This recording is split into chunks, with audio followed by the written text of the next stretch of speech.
Chapter 1. There are many perks for living for 21 centuries, and foremost among them is bearing witness to the rare birth of genius. It inevitably goes something like this. Someone shrugs off the weight of his cultural traditions, ignores the baleful stares of authority, and does something his countrymen think are completely batshit insane. Of those, Galileo was my personal favorite. Van Gogh comes in second, but he really was batshit insane. Thank the goddess, I don't really look like a guy who met Galileo, or who saw Shakespeare's plays when they first debuted, or rode in the hordes of Genghis Khan. When people ask how old I am, I tell them 21, and if they assume I mean years instead of decades or centuries, well, that really can't be my fault, can it? I still get carded, in fact, which any senior citizen will tell you is immensely flattering. The young Irish facade does not stand me in good stead when I'm trying to appear scholarly at my place of business. I run an occult bookshop with an apothecary's counter squeezed in the corner, but it has one outstanding advantage. When I go to the grocery store, for example, and people see my curly red hair, fair skin, and long goatee, they suspect I play soccer and drink lots of Guinness. If I'm gonna go sleeveless and they see the tattoos all up and down my right arm, they assume that I'm in a rock band and smoke lots of weed. It never enters their mind for a moment that I could be an ancient druid, and that's the main reason why I look like this.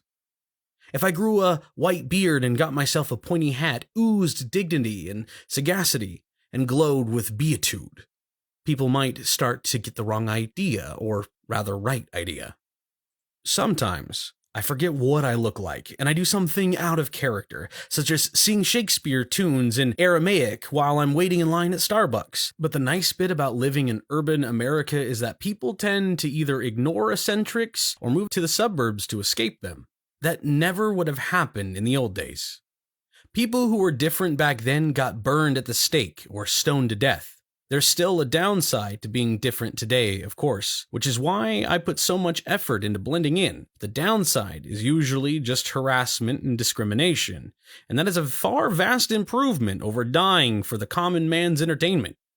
Living in the modern world contains quite a few vast improvements like that.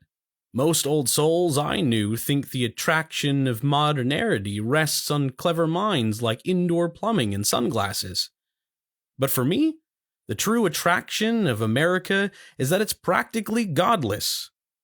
When I was younger and dodging the Romans, I would hardly walk a mile in Europe without stepping on a sacred stone to some god or another. But out here, in Arizona, all I have to worry about is the occasional encounter with Coyote. And I actually rather like him. He's nothing like Thor, for one thing. And that right there means that we're gonna get along fine. The local college kids would describe Thor as a major asshat if they ever had the misfortune to meet him.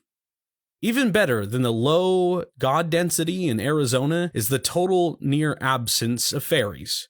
And I don't mean those winged creatures that Disney calls fairies. I mean the Fae, the She, the actual descendants of the Tuatha De Danann, born in Tir Nog, the land of eternal youth. Each one of them is likely to gut you as hug you.